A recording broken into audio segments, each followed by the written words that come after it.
see here. Okay, is everything up and running? Oh. A little bit of a delay. That's fine. Okay, well, welcome. Okay, let's see. What we got here is the Crusader Kings 3 Dev Diary 183. And it looks like it's going to be about coronations, art, and changelog. It says, hello, everybody. Today's developer diary is a short one, as everyone at Studio Black is currently focused on putting extra polish on our remaining major updates this year. In this dev diary, we're sharing 2 high-resolution illustrations from coronations, as well as giving you the full changelog for the 1.17 Ascendant update itself. To be clear, the update is not live yet. It'll be released alongside Coronation on September 9th. Oh, how groovy. Coronation and Anointment art. The 2 images we're including here were crafted by our wonderful Studio Black 2D art team. This type of illustration is limited to 460 by 1100 in game, but we're posting them in their original 2688 by 6224 resolution, so you can see the full detail. Please note that they're dynamically scaled down for display purposes here, but you can either download the image directly or open them in a new tab to view them at full size. Oh, nice. Okay, you got a little something on your hands there, you. What the heck? Oh, yeah, the anointment oil. I didn't think they poured it out from a dish. I always thought they just kind of flicked it at you. Alright, so PC update 1.17.0 Ascendant changelog. So here's what the paid content is. Expansion features paid. Added the coronation activity. Added game rules for coronations, one making them optional by turning off crown laws, another that allows them beep, boop, beep, boop. Hold on, just checking something. Where can I see my voice? Oh well. Another that allows rank up to Emperor without losing crown. What? Another rank up to Emperor without losing crown. Added laws for kings and emperors regarding the uncrowned, crowned, and anointed statuses. Uncrowned kings and emperors and their spouses do not wear crowns. Ah, yes, I love that. That's great. Adds a coronation tradition, doctrines to faith, determining whether they can have anointed required for emperors, anointment permitted, or no anointment. Oh, that's interesting. A whole tradition. So that's cool. So custom religions can have anointments for the emperors. That's cool. Adds faith-based triggers for whether a culture is focused specifically on crowns during coronations, on regalia, or utilizes either without preference. 2 coronation types: regular coronation and anointment by the head of faith. Adds request anointment character interaction with head of faith. New filter for activity locations that permit your capital and holy sites both within and outside your realm. Ties coronations into title gain events and elsewhere. Provide coronation artifacts, crowns, or regalia through multiple avenues on game start for free inspirations, on regular pulse for AI. Adds Imperial rank up event, informing player that they've become uncrowned when increasing their tier. Ooh, that's interesting. Oh, that would be interesting for like a usurper from like a lower class vassal. That'd be interesting. Because usurpers aren't generally looked well upon unless they've had like massive support in the rebellion. Or if the reigning monarch was just a general no-good guy. Coronation activity options, ceremony, and celebrations. Coronation host intents, impress attendees, embrace supporters, weaken detractors, or exalt the crown. Yeah, I think we saw that last week. Coronation guest intents, bear witness, seize advantages, advocate domain, profess rights, offer support, and disrupt loyalists. 44 prelude phase random host events, 12 prelude phase random guest events, 28 feast phase random host events, 18 feast phase random guest events. So it looks like there's different amount of events there. That's cool. Above events include guest intent fulfillment events, where guests will share intents, choose what related reward they are interested in asking of the host. Critical fail outcome for coronations based on guests with disrupt loyalists, besting the host. Events, yeah, that's just going to be stripped abdication, right? Events include contents for Christian, administrative, clan, nomad, tribal, and confederations. Oh, yeah. That would be interesting. I haven't messed around with confederations all that well, but yeah, if you got a bunch of confederated, let's say dukes, and make like a confederation to your kingdom, and you represent them, how does that event look? That would be interesting. New activity pulse actions for coronations, 10 ceremony phase key events with triggered success base and regional lock variations. That's localization variations. Magnificence meter, determining a coronation's level of success, scaling a coronation and oath rewards based on magnificence. I think that would be interesting to try to fail at. I think that would be very interesting. Through activity and at art conclusion, optional opinion gain with vassal stances based on intents, background relationship formations amidst and between supporters and detractors during coronation. It'd be cool if there's a big brawl. Supporters and detractor guest subsets. Activity view widget display major supporters and major detractors, which would be very useful. Added 16 oaths with bespoke rewards and fulfillment conditions. Includes oath tracking story cycle, oath decisions, and oath failure and success events. New oath-based building lines. What? New oath-based cultural tradition. New oath-based cultural traditions. That'd be cool. Added crowning animation. Added new intent icons for the coronation activity. Coronation activity type illustration. Illustrations for regular coronation and anointment subtypes.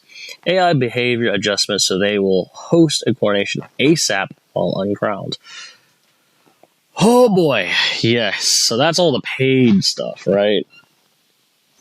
Oh, yes. And then game content. Oh, they didn't really specify what's not paid. I assume there's stuff. Added, is that bow or bow? Bow inspiration type. Oh, okay, it's bow. Added bow inspiration type and added bows to the weapons option of the commission artifact decision. Bow artifacts now increase hunter trait venator track XP gain. Adds 4 free random yearly events about being a counselor. Underage kings/emperors over the age of 12 can now wear crowns. New camera angles for event characters, mini playing with perspective. 8 new feast events. Okay, so this is the unpaid stuff. Adds regional government type-based customer lock localization. Keys like get fighter term, get regional sword, get title tier adjective, get local commoner term. Regional government type based. Okay. Some bug fixes. Alright, this will be useful. Very useful. So what we have here is fixed bug where player couldn't close the travel window after opening it during an ongoing travel. Only check if a travel plan is cancelable when checking if the travel window can be closed. If we have a travel plan draft for ongoing travels, the window should always be closable. Fixed travel danger event .60000. That's too many zeros. Listing the wrong character in its effects and hunt legendary animal custom lock trigger. No longer errors if scoped on the root character. Okay. Block certain disease recovery event outcomes for children. Cultivated sophistications development bonus now only applies if your state is in your own capital, preventing vassals from providing repeated development bonuses to their liege. Added a cooldown check for activity, so they are moved to the right list when they are unavailable, and tell you how long it is left before they are available again on hover. That's useful.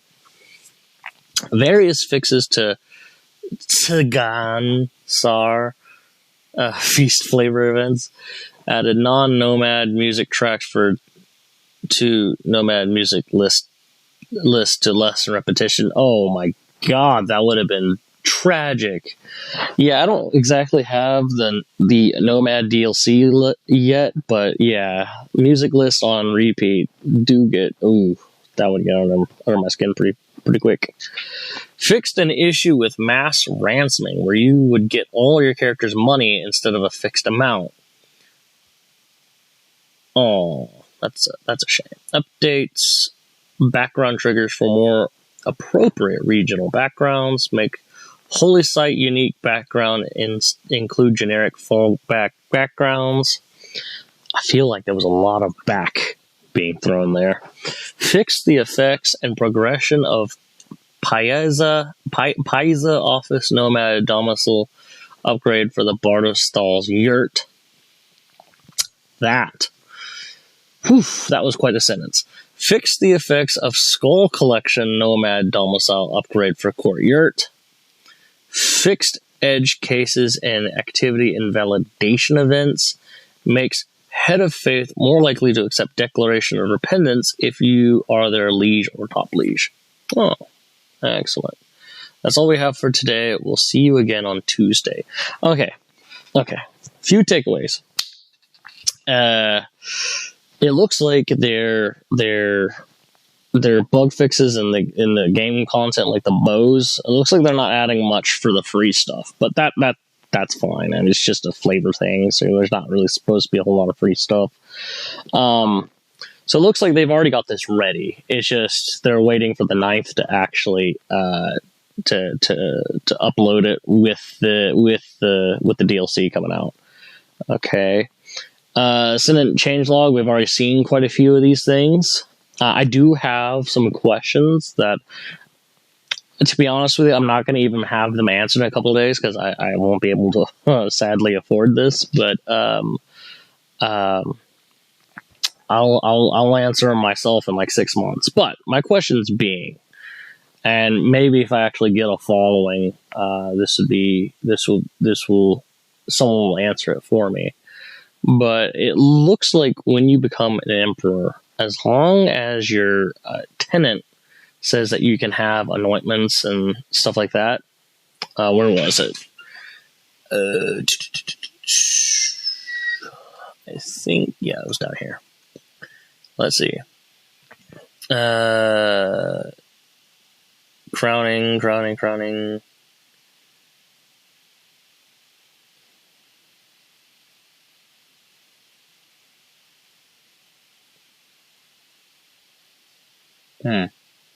I don't see it anymore. Adds faith-based triggers. Oh, I think I'm close. There it is. Adds coronation tradition doctrines. Yeah. So anointments required, permitted, or no anointments. So these are for emperors, of course, anointments for emperors. And so if you have, like, say, a custom faith where anointments are required or permitted, but this is assuming that they allow them with temporal heads, is that if you are the head of faith, how would you anoint yourself? Is that something that's going to be excluded? Like, are they going to be mutually exclusive to each other? Like, if you're a temporal head of faith, is it going to be no anointments whatsoever? Or are anointments going to be allowed, but you can't do it to yourself, such as you can anoint kings? which would be very interesting mechanic. I would love to play with that mechanic. Be like, you're anointed, you're not. You're anointed, you're not. You have my favor, you don't.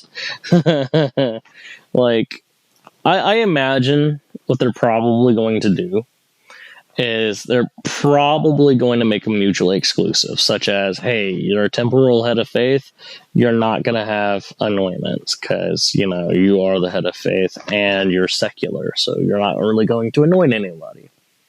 Makes sense. It'll be a doozy.